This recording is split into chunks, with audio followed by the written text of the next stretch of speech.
Baik, terima kasih atas waktu yang telah diberikan. Assalamualaikum warahmatullahi wabarakatuh. Yang saya hormati Profesor Dr. Natik MPMPD selaku Ketua Prodi S2 Pendidikan Ekonomi. Yang saya hormati Ibu Dr. Maziatul Kuryah SPDMM selaku dosen pembimbing serta teman-teman yang berbahagia. Pada siang hari ini, izinkan saya, Afifah Nurasya, mempresentasikan proposal penelitian saya yang berjudul Pengaruh Pendidikan Keuangan Orang Tua, Status Keuangan, dan Literasi Keuangan terhadap Kesehatan Keuangan dengan Perilaku Keuangan sebagai Variabel Intervening, Studi pada Mahasiswa di Jawa Timur. Langsung saja, yang pertama adalah latar belakang. Kesehatan keuangan mahasiswa menjadi poin penting yang perlu menjadi perhatian. Sebagaimana kita ketahui bahwasanya mahasiswa berada pada tahap kehidupan ketergantungan finansial sebelum beralih menuju ke kemandirian finansial. Nah, pada tahap kehidupan mahasiswa ini juga mahasiswa berada pada pengawasan orang tua yang semakin berkurang dan juga dihadapkan dengan mengurus keuangan pribadi sendiri. Nah, ketika mereka dihadapkan pada tanggung jawab keuangan ini, mereka harus membayar pengeluaran, membuat anggaran, melakukan pinjaman, yang akhirnya kaitannya pada kesehatan keuangan mahasiswa itu sendiri. Nah, kesehatan keuangan ini penting, tidak hanya berdampak pada keuangan mahasiswa saja, tapi juga bisa berdampak jauh pada kinerja akademik mahasiswa, bahkan hingga kesehatan fisik dan mental mahasiswa. Nah, dengan demikian, kesehatan keuangan mahasiswa ini penting diperhatikan agar mahasiswa itu dapat mengembangkan perilaku keuangan yang sehat dari dini untuk kesejahteraan mereka di masa mendatang. Nah, penelitian tentang kesehatan keuangan mahasiswa, kesehatan keuangan itu telah dilakukan di berbagai negara, seperti di Malaysia pada tahun 2011, kemudian juga di Australia Barat pada tahun 2014, di Thailand pada tahun 2018, dan juga di Kanada pada tahun 2020. Nah, penelitian-penelitian tersebut telah menggali faktor-faktor kesehatan keuangan, apa saja yang mempengaruhi si kesehatan keuangan tersebut. Nah, di antaranya adalah pendidikan keuangan orang tua, status keuangan, literasi keuangan, dan juga perilaku keuangan. Nah, selanjutnya mahasiswa sebelum dihadapkan untuk mengatur keuangan pribadi tentu ada peran dari orang tua. Orang tua itu memberikan pendidikan, memberikan pemahaman tentang pengaturan dan pengelolaan keuangan, sehingga yang berpengaruh pada bagaimana anak itu atau mahasiswa tadi mengelola dan mengambil keputusan keuangan.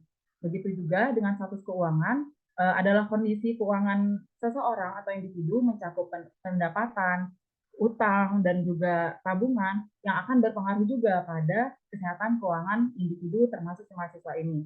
Nah, kemudian ada literasi keuangan, di mana literasi keuangan ini menjadi elemen kunci untuk membuat keputusan keuangan yang tepat untuk mencapai kesehatan keuangan. Sedangkan perilaku keuangan itu juga adalah perilaku dalam pengelolaan keuangan, bagaimana mahasiswa dapat mengambil keputusan yang tepat agar dapat mencapai atau mewujudkan kesehatan keuangan yang baik. Nah, oleh karena itu, penting dilakukan penelitian mengenai kesehatan keuangan bagi mahasiswa. Nah, namun masalahnya adalah ditemukan bahwa saat ini masih rendah dan rentannya kesehatan keuangan mahasiswa. Nah, hal ini dibuktikan dengan data statistik vintage peer-to-peer lending dari OJK pada tahun 2023 yang menyebutkan bahwa kredit macet pada pinjol vintage didominasi oleh generasi Z dan milenial, yaitu berusia 19 sampai 34 tahun, di mana mahasiswa berada pada rentang usia tersebut. Kemudian juga ada data Financial Fitness Index Indonesia yang dikeluarkan oleh Bank OCBC pada tahun 2023 yang menyebutkan bahwa Financial Fitness Index Indonesia juga masih jauh dari kata ideal, yakni berada pada angka 41,16. Nah, kemudian juga sering kita dengar berita-berita terkini, salah satunya yang saya lansir ini ada dari Jawa Post, bahwa ada mahasiswa terjerat utang pinjaman online atau pinjol karena gaya hidup yang konsumtif. Nah, hal ini tentu menunjukkan bahwa kesehatan keuangan mahasiswa itu tidak baik. Bahkan dalam kasus yang serius, karena terlilit utang atau terlilit pinjol, mahasiswa ada yang sampai membunuh juniornya karena dia ingin mengambil barang berharga milik juniornya untuk membayar utang tadi. Jadi kasus ini merupakan kasus yang serius dan tidak bisa diabaikan, dan ini adalah hal yang penting. Kemudian juga ada survei kecil yang menyebutkan bahwa mahasiswa di Kota Malang lebih banyak menghabiskan uang untuk gaya hidup seperti nongkrong, fashion, dan liburan. Seperti itu. Nah, jadi berdasarkan latar belakang dan masalah yang ada, maka penting dilakukan penelitian mengenai kesehatan keuangan khususnya di kalangan mahasiswa di Indonesia, khususnya di Jawa Timur. Nah, namun kemudian ada novelty dari penelitian ini. Yang pertama adalah variabel-variabel yang digunakan secara bersamaan. Nah, pada penelitian-penelitian sebelumnya belum ada penelitian yang menggunakan kelima variabel tadi, yaitu pendidikan keuangan orang tua, status keuangan, literasi keuangan, perilaku keuangan, dan kesehatan keuangan secara bersamaan dalam satu penelitian. Nah, yang kedua adalah penggunaan variabel intervening, yaitu perilaku keuangan, dan yang ketiga adalah membahas kesehatan keuangan di kalangan mahasiswa Indonesia. Nah, penelitian-penelitian sebelumnya itu sudah membahas mengenai kesehatan keuangan mahasiswa, tetapi di luar negeri. Dalam konteks Indonesia, penelitian sebelumnya itu membahas kesehatan keuangan di kalangan pekerja seperti karyawan dan dosen. Belum ada yang membahas mengenai kesehatan keuangan kalangan mahasiswa. Nah, adapun tujuan penelitian ini yang pertama adalah mengetahui deskripsi terkait pendidikan keuangan orang tua, status keuangan, literasi keuangan, perilaku keuangan, dan kesehatan keuangan. Yang kedua adalah mengetahui pengaruh pendidikan keuangan orang tua terhadap kesehatan keuangan. Yang ketiga adalah mengetahui pengaruh status keuangan terhadap kesehatan keuangan. Yang keempat, mengetahui pengaruh literasi keuangan terhadap kesehatan keuangan. Yang kelima adalah mengetahui pengaruh perilaku keuangan terhadap kesehatan keuangan. Yang keenam adalah mengetahui pengaruh pendidikan keuangan orang tua terhadap perilaku keuangan. Yang ketujuh adalah mengetahui pengaruh status keuangan terhadap perilaku keuangan. Yang kedelapan adalah mengetahui pengaruh literasi keuangan terhadap perilaku keuangan. Selanjutnya adalah mengetahui pengaruh pendidikan keuangan orang tua terhadap kesehatan keuangan melalui perilaku keuangan. Selanjutnya adalah mengetahui pengaruh status keuangan terhadap kesehatan keuangan melalui perilaku keuangan. Dan yang terakhir adalah mengetahui pengaruh literasi keuangan terhadap kesehatan keuangan melalui perilaku keuangan. Adapun hipotesis dalam penelitian ini ada 10. Yang pertama adalah pendidikan keuangan orang tua berpengaruh terhadap kesehatan keuangan. Yang kedua, status keuangan berpengaruh terhadap kesehatan keuangan. Yang ketiga adalah literasi keuangan berpengaruh terhadap kesehatan keuangan. Yang keempat adalah perilaku keuangan berpengaruh terhadap kesehatan keuangan. Kemudian yang kelima adalah pendidikan keuangan orang tua berpengaruh terhadap perilaku keuangan. Yang keenam, status keuangan berpengaruh terhadap perilaku keuangan pada mahasiswa di Jawa Timur. Yang ketujuh, literasi keuangan berpengaruh terhadap perilaku keuangan. Yang kedelapan, pendidikan keuangan orang tua berpengaruh terhadap kesehatan keuangan melalui perilaku keuangan. Yang kesembilan, status keuangan berpengaruh terhadap kesehatan keuangan melalui perilaku keuangan. Dan yang ke-10 adalah literasi keuangan berpengaruh terhadap kesehatan keuangan melalui perilaku keuangan pada mahasiswa di Jawa Timur. Nah, adapun manfaat penelitian dalam penelitian ini terdapat manfaat teoritis dan juga praktis.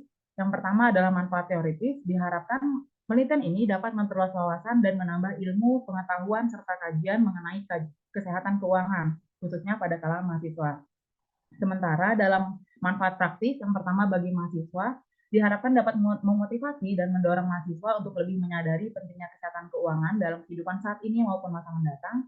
Kemudian bagi peneliti, diharapkan dapat menambah wawasan dan pengalaman peneliti terkait kesehatan keuangan mahasiswa, serta dapat menjadi dasar pengembangan dalam penelitian selanjutnya. Adapun definisi operasional dan penelitian ini, yang pertama adalah kesehatan keuangan, di mana seseorang memiliki kemampuan untuk memenuhi kebutuhan dengan baik dan memiliki kekuasaan terhadap situasi keuangannya. Kemudian yang kedua adalah pendidikan keuangan orang tua, di mana merupakan upaya sistematis dan berkelanjutan yang dilakukan oleh orang tua untuk memberikan pengetahuan, keterampilan, dan nilai-nilai keuangan kepada anak. Kemudian status keuangan adalah gambaran menyeluruh tentang keadaan keuangan seseorang pada waktu tertentu. Kemudian ada literasi keuangan adalah pemahaman terhadap konsep-konsep keuangan dasar, keterampilan mengelola uang, serta kemampuan memilih produk keuangan sesuai dengan tujuan keuangan. Dan yang terakhir adalah perilaku keuangan, adalah tindakan dan kebiasaan individu dalam mengelola dan menggunakan serta membuat keputusan keuangan. Selanjutnya adalah bab 2 yang ada penelitian yang sebelumnya relevan. Karena keterbatasan PPT, di sini saya hanya menyantumkan 3 penelitian terdahulu. Yang pertama ada penelitian oleh Narges Delfos dan Laili Paim pada tahun 2011 dengan judul Determinants of Financial Wellness Among Malaysia Workers, yang menyebutkan hasilnya bahwa perilaku keuangan, tingkat tekanan keuangan, literasi keuangan, pendapatan, gender, status profit, perkawinan, kepemilikan rumah, dan pendidikan mempunyai pengaruh baik langsung maupun tidak langsung terhadap kesehatan keuangan. Kemudian juga ada penelitian oleh Muhammad Fazli Sabri dan Christine Cook dan Goodmanson pada tahun 2012 yang berjudul Financial Wellbeing of Malaysian College Students yang menghasilkan bahwa agen sosialisasi keuangan seperti orang tua dan sumber agama dapat meningkatkan kesehatan keuangan mahasiswa. Literasi keuangan berhubungan dengan kesehatan keuangan. Kemudian yang ketiga adalah penelitian oleh Catherine P. Montalto, Erika L. Phillips, Annie McDaney, dan Amanda R. Baker pada tahun 2018 dengan judul College Student Financial Wellness, Students Once and Beyond, yang hasilnya adalah aspek dari kunci kesehatan keuangan mahasiswa, yaitu perilaku keuangan, literasi keuangan, tekanan keuangan, dan evitasi diri keuangan. Nah, selanjutnya adalah landasan teori. Yang pertama adalah kesehatan keuangan. Nah, kesehatan keuangan itu adalah konsep komprehensif dan multidimensi yang menggabungkan kepuasan finansial, status objektif, situasi keuangan, sikap keuangan, dan perilaku yang tidak dapat dinilai melalui satu ukuran. Nah, karena kesehatan finansial ini adalah multidimensi, maka dapat diukur dengan beberapa cara secara objektif maupun subjektif. Secara objektif, kesehatan keuangan dapat dilihat dari rasio keuangan, pendapatan, dan kekayaan. Sementara secara subjektif, kesehatan keuangan ini bisa dilihat dari persepsi keuangan dan kepuasan keuangan individu. Yang kedua adalah pendidikan keuangan orang tua, di mana kita ketahui bahwa orang tua itu bisa menjadi sumber utama informasi keuangan bagi anaknya atau bagi mahasiswa. Orang tua juga bisa menjadi role model bagi anak-anaknya, dan juga pengajaran langsung oleh orang tua dengan norma dan aturan keuangan memberikan pengaruh dan menjadikan kebiasaan dan perilaku anak dalam mengelola keuangan. Kemudian yang ketiga ada status keuangan, adalah kondisi keuangan individu pada waktu tertentu, mencakup berbagai elemen keuangan seperti pendapatan, pengeluaran, kewajiban, tabungan, dan lain-lain. Kemudian yang keempat ada literasi keuangan, di mana literasi keuangan ini adalah pengetahuan tentang konsep dasar keuangan dan keterampilan mengelola keuangan secara efektif. Literasi keuangan dibutuhkan agar terhindar dari permasalahan keuangan dan dapat mewujudkan keseimbangan antara kebutuhan dan keinginan. Jika literasinya seorang individu baik, maka dia mampu membuat keputusan keuangan yang tepat. Sebaliknya, kalau ketika dia tidak memiliki literasi yang baik, maka dapat membuat keputusan yang salah dan cenderung memiliki utang. Yang kelima adalah perilaku keuangan, di mana perilaku keuangan adalah pengelolaan keuangan seperti menabung, membelanjakan, berinvestasi, menggunakan kartu kredit, dan lain-lain, di mana di perilaku keuangan ini terdapat perilaku positif dan juga negatif, di mana perilaku keuangan positif seperti membuat anggaran, membayar utang tepat waktu, menabung, sementara perilaku keuangan negatif adalah terlambat membayar tagihan, terlambat membayar tagihan, tidak membayar utang, seperti itu. Nah, kemudian yang selanjutnya adalah hubungan antar variabel. Yang pertama adalah hubungan pendidikan keuangan orang tua dengan kesehatan keuangan. Nah, pendidikan keuangan orang tua itu memberikan pemahaman dan menanamkan sikap positif terhadap keuangan sehingga anak dapat mewujudkan tujuan keuangan. Nah, seperti penelitian yang mendukung sebelumnya ada penelitian oleh Kim et al. Tahun 2009, Fazli Sabri pada tahun 2012, dan Pak et al. Pada tahun 2023 yang menyebutkan bahwa agen sosialisasi keuangan melalui orang tua dapat meningkatkan kesehatan keuangan. Kemudian yang kedua adalah hubungan status keuangan dengan kesehatan keuangan, di mana penelitian Gerans pada tahun 2014, Ritsalu dan Murakas pada tahun 2019, dan Iramani dan Lutfi pada tahun 2021 menyebutkan bahwa status keuangan menjadi salah satu variabel prediktor dari kesehatan keuangan dan juga status keuangan berpengaruh langsung terhadap kesehatan keuangan. Yang ketiga, hubungan antara literasi keuangan dengan kesehatan keuangan, di mana literasi keuangan memiliki pengaruh baik langsung maupun tidak langsung terhadap kesehatan keuangan. Penelitian oleh Narges and Laili pada tahun 2011, Otan Parsia pada tahun 2017, dan Ismail Amaruddin Zaki pada tahun 2019. Yang keempat adalah hubungan perilaku keuangan dengan kesehatan keuangan, di mana perilaku keuangan memiliki hubungan yang signifikan dengan kesehatan keuangan. Hal ini sesuai dengan penelitian Zain et al. Pada tahun 2019, Cavalli et al. Tahun 2021, dan Patrick R. Durcio pada tahun 2023. Kemudian ada hubungan pendidikan keuangan orang tua dengan perilaku keuangan, di mana pendidikan keuangan orang tua itu berpengaruh signifikan terhadap perilaku keuangan. Hal ini didukung dengan penelitian oleh Choa and Despard pada tahun 2014, Anthony et al. Pada tahun 2019, dan juga Van Sapri et al. Pada tahun 2020. Kemudian juga yang keenam ada hubungan status keuangan dengan perilaku keuangan, di mana terdapat pengaruh positif dan signifikan antara status ekonomi terhadap perilaku keuangan. Sesuai juga dengan hasil penelitian Herawati et al. Pada tahun 2018, Abbas et al. Pada tahun 2020 dan Aryani et al. Pada tahun 2021. Yang terakhir adalah hubungan antara literasi keuangan dengan perilaku keuangan, di mana mempunyai pengaruh di mana literasi keuangan mempunyai pengaruh yang signifikan terhadap perilaku keuangan. Didukung oleh penelitian Arafah pada tahun 2019, Zulaikati et al. Pada tahun 2020, dan Sahid dan Kamel pada tahun 2021. Nah, selanjutnya adalah metode penelitian. Jadi penelitian ini menggunakan pendekatan kuantitatif menggunakan structural equation model.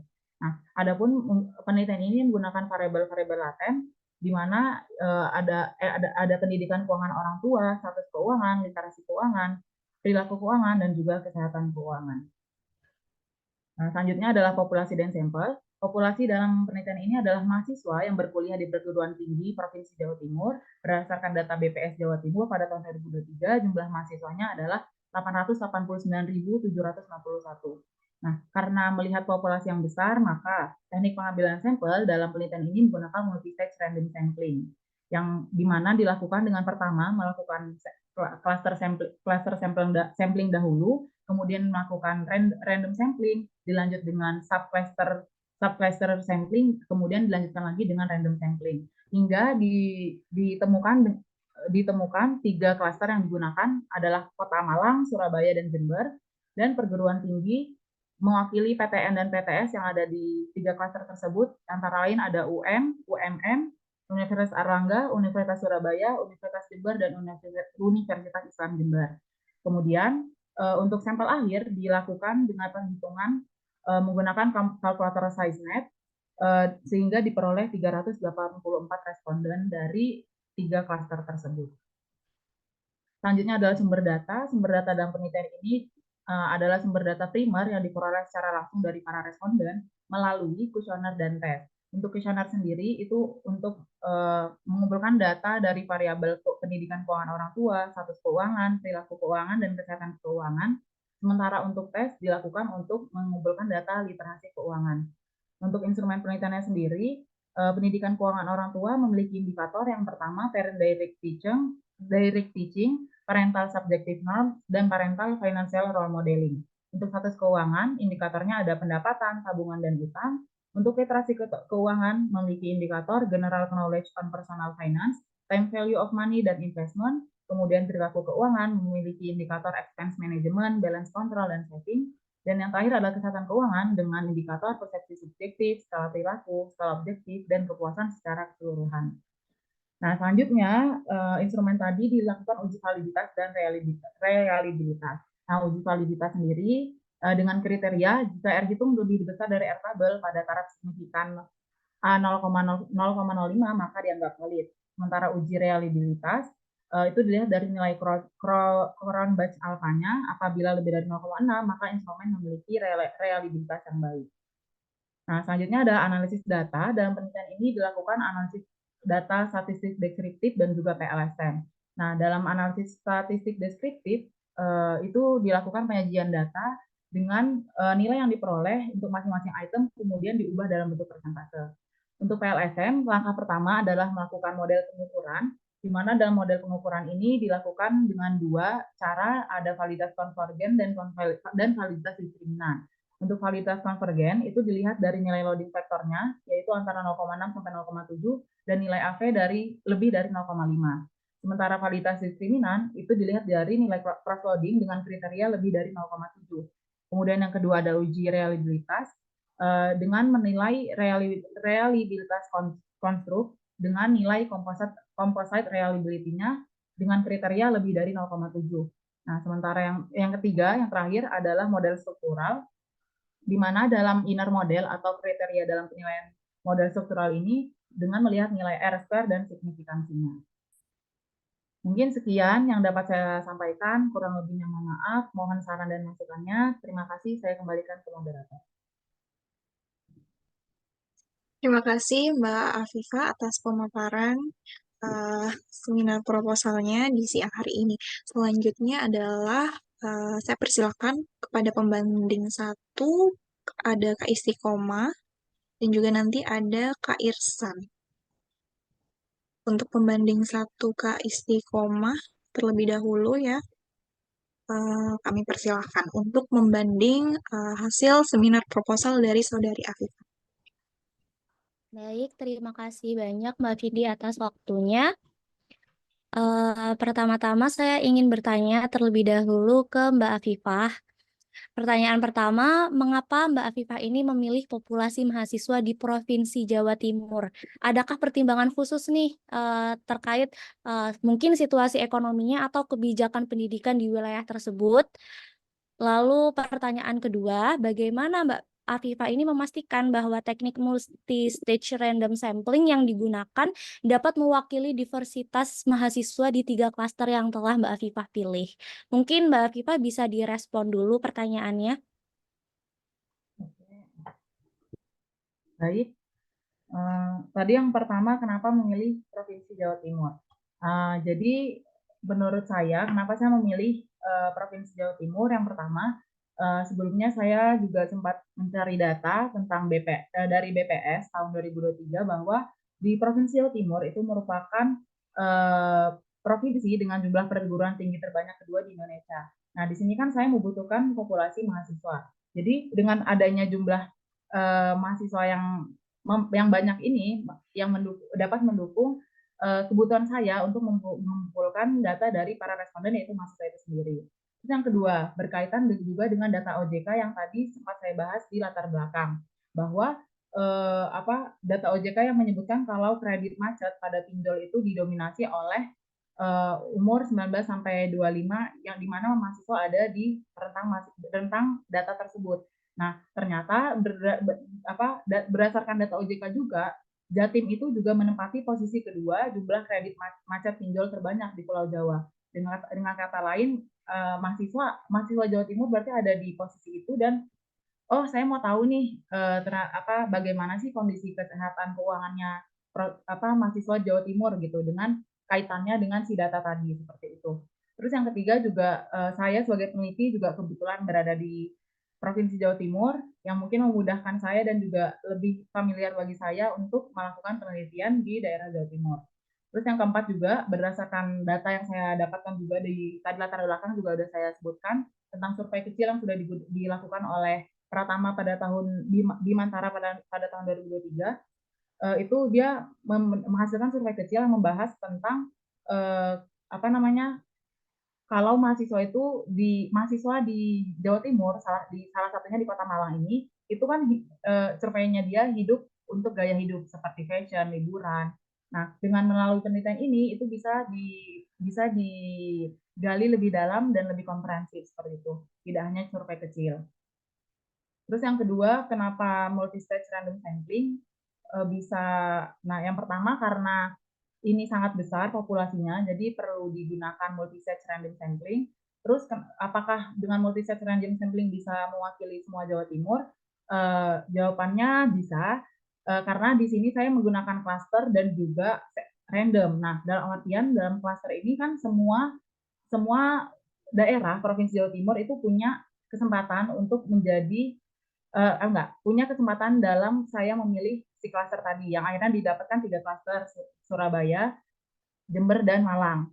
Nah, kemudian yang kedua random. Nah, dengan random semua mahasiswa juga mendapatkan kesempatan yang sama. Jadi saya tidak memberi batasan atau mengkotak-kotakan mahasiswa yang PTN aja, PTS aja. Jadi karena random sampling ini juga memberikan kesempatan ke semuanya. Jadi diversifikasi atau ke semuanya itu insya Allah bisa terwakilkan seperti itu.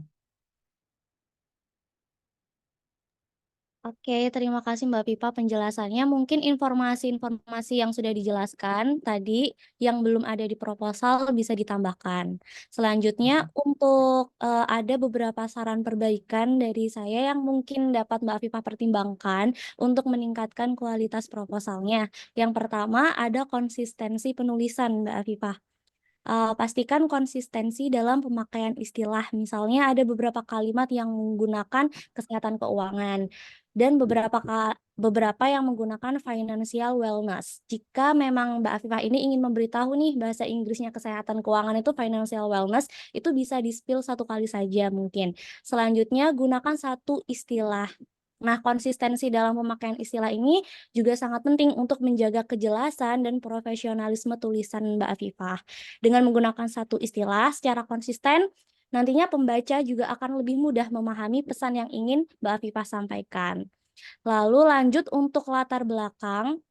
Yang pertama penguatan urgensi, meskipun tadi udah dibahas nih sama Mbak Afifah, beberapa kalimat mungkin perlu diperkuat untuk menekankan urgensinya. Misalnya dapat lebih mendalam menjelaskan bagaimana kesehatan keuangan mahasiswa itu berdampak pada kesejahteraan mereka dengan memberikan contoh konkret atau statistik yang relevan.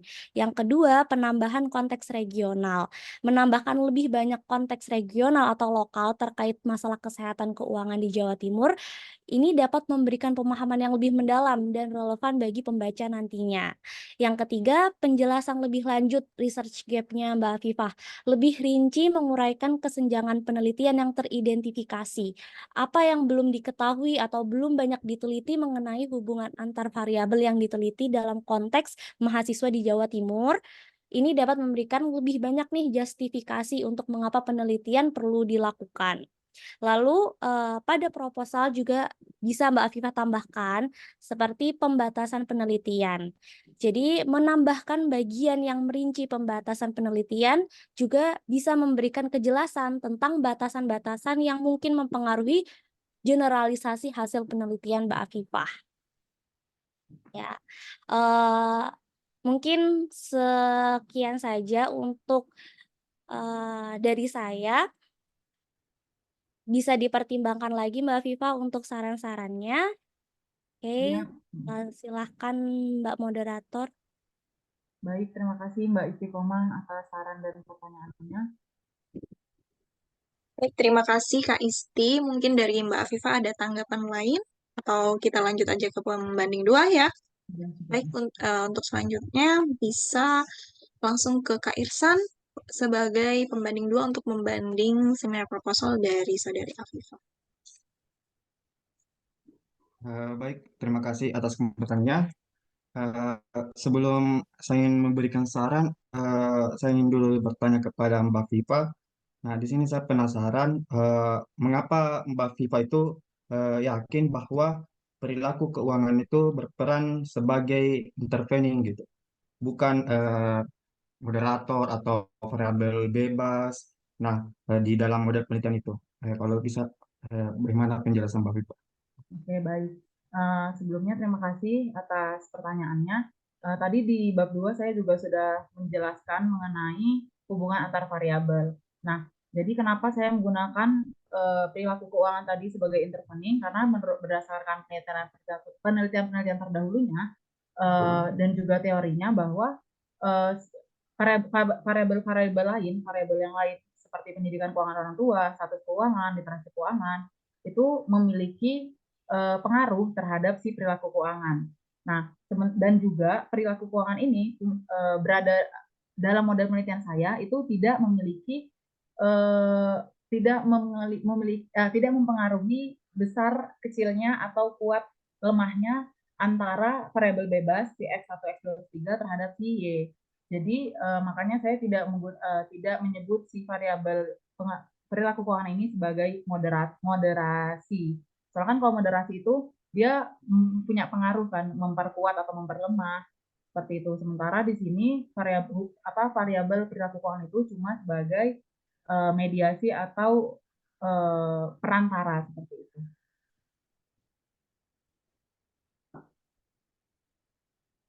Nah, baik, terima kasih atas jawabannya. Ya, cukup bagus. Mungkin ini ada juga beberapa saran dari saya untuk Mbak Viva yang mungkin dapat Mbak Viva pertimbangkan. Nah, yang pertama itu di bab 2, eh, setelah saya lihat presentasi dan proposalnya, saya belum melihat di sini mengenai grand theory dalam penelitian Anda. Nah, mungkin di dalam sebuah penelitian itu eh, perlu diketahui bahwa landasan teori maupun teori utama itu perlu dicantumkan dalam sebuah penelitian. Tapi saya dilihat proposal Anda belum, mungkin Mbak Pipa bisa ditambahkan untuk mewakili semua variabel itu, grand teorinya apa saja. Nah, yang kedua itu saran saya mengenai rancangan penelitian itu mengenai modelnya. Model mungkin atau kerangkanya itu mungkin lebih bagus ditambahkan keterangan seperti hipotesis berapa, bukan cuma hanya garis-garis, tapi mungkin bisa diperjelas ini X1 ke Y itu hipotesis berapa, seperti itu. Dan mungkin yang ketiga itu mengenai sampel. Nah, mungkin sampel ini sebaiknya diperjelas lagi atau dibikin tabel. Kan ini ada 6 kampus. Nah, di dalam setiap kampus itu yang pertama itu seperti Universitas Negeri Makassar, Universitas Negeri Malang. Nah, di situ setiap universitas itu harus respondennya berapa? Apakah misal kan sampel Anda 384 sampel atau responden.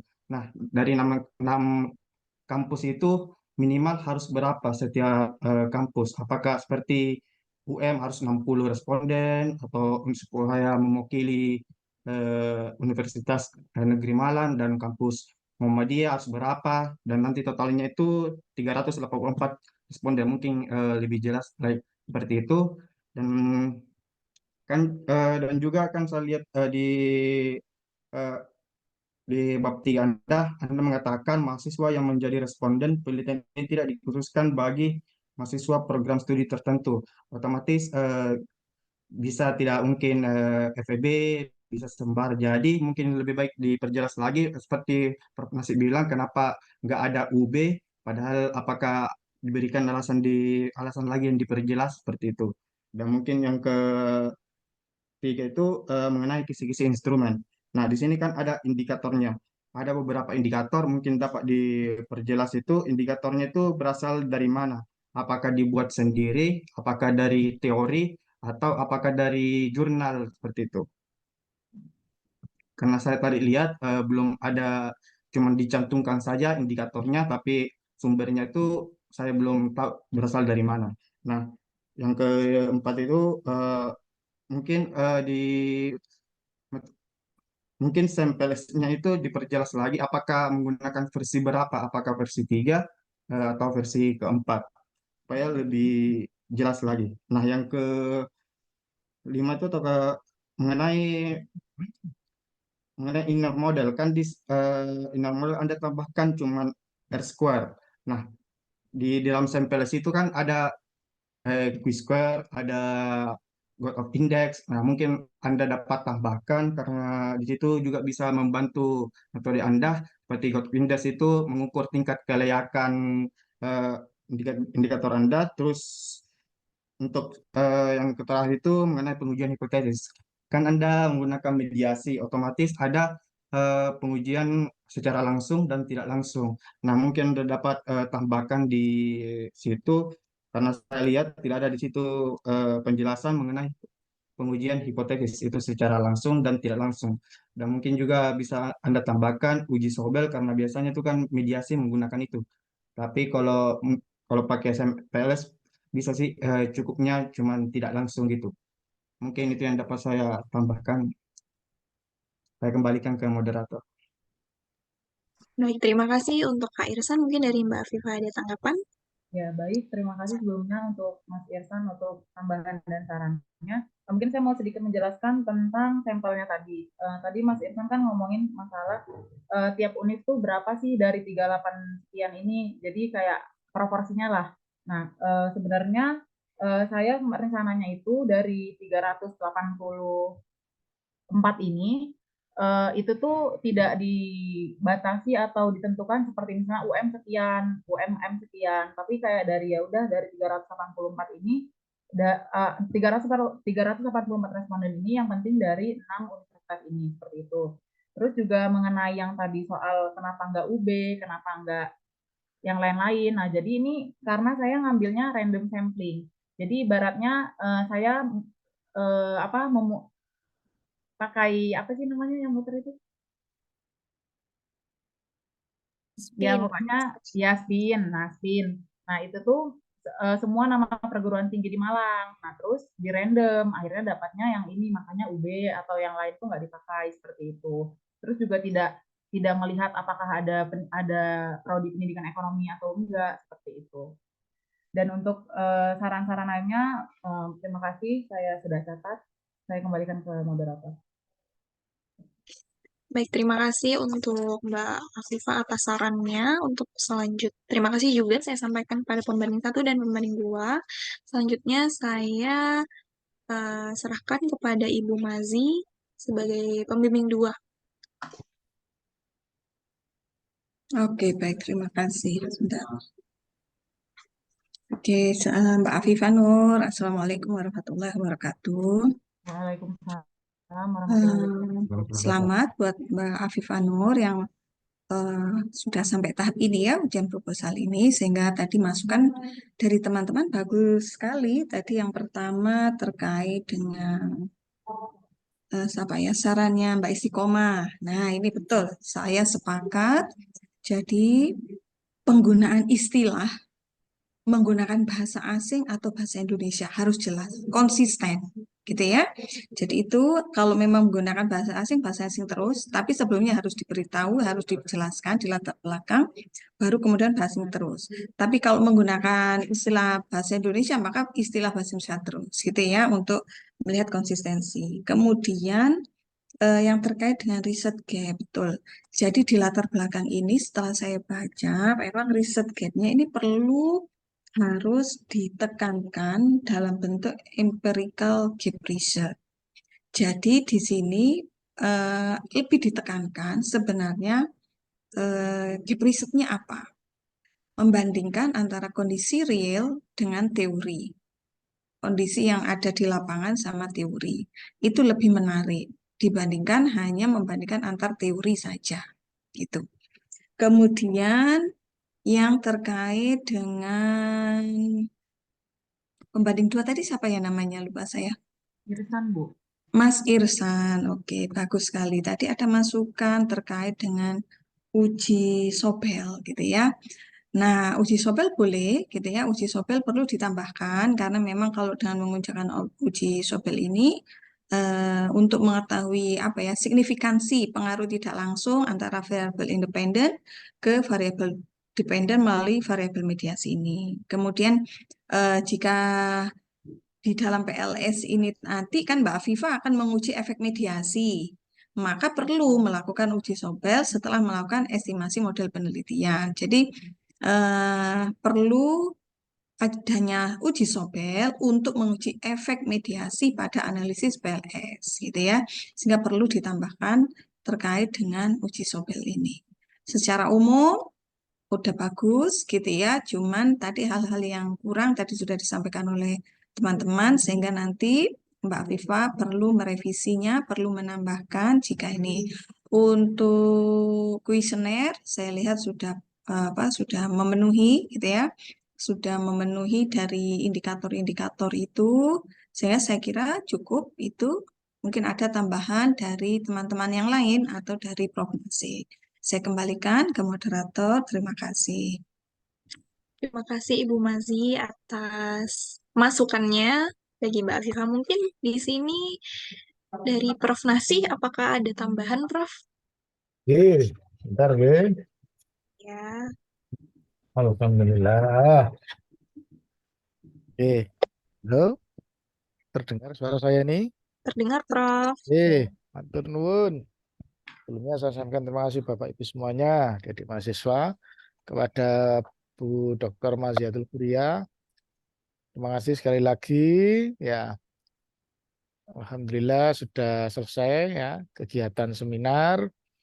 Sepakat dan setuju saya apa yang disampaikan Bu Mazi tadi. Mohon istilah-istilah dalam tulisan ilmiah memang harus lebih jelas ya, lebih clear.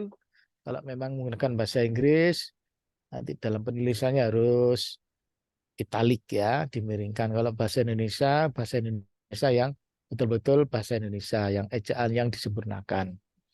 Kemudian masukan, kritikan, pertanyaan dari teman-teman mahasiswa tadi juga sudah bagus ya, sudah dicatat ya. Sudah. Oke ya. Ya.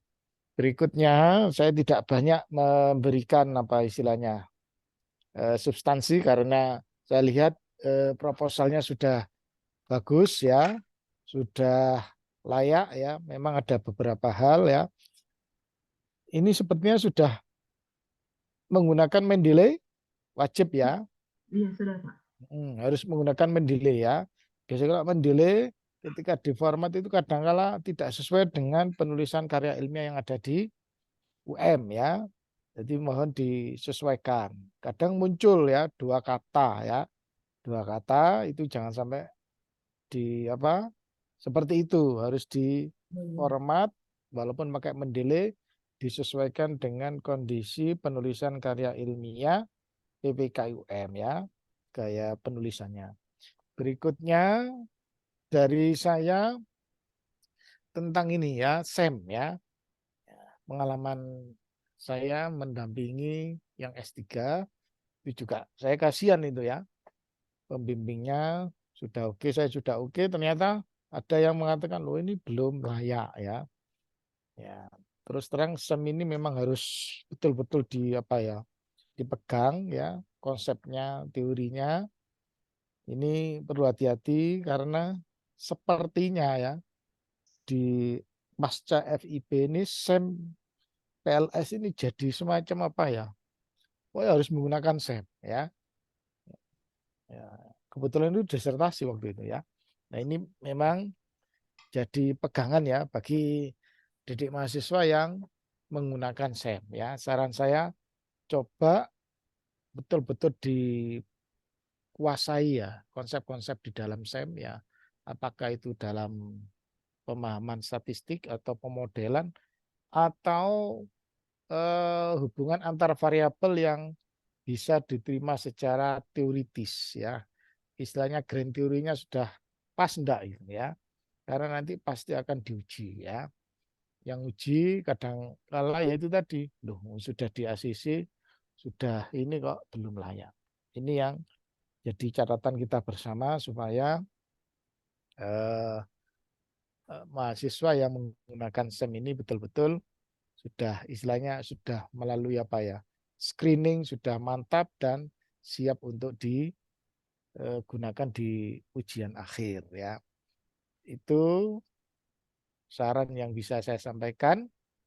Sekali lagi selamat kepada Mbak Afifa yang sudah sampai di seminar proposal dan saya kembalikan ke moderator sebagai pemandu acara seminar proposal ini. Terima kasih. Assalamualaikum warahmatullahi wabarakatuh.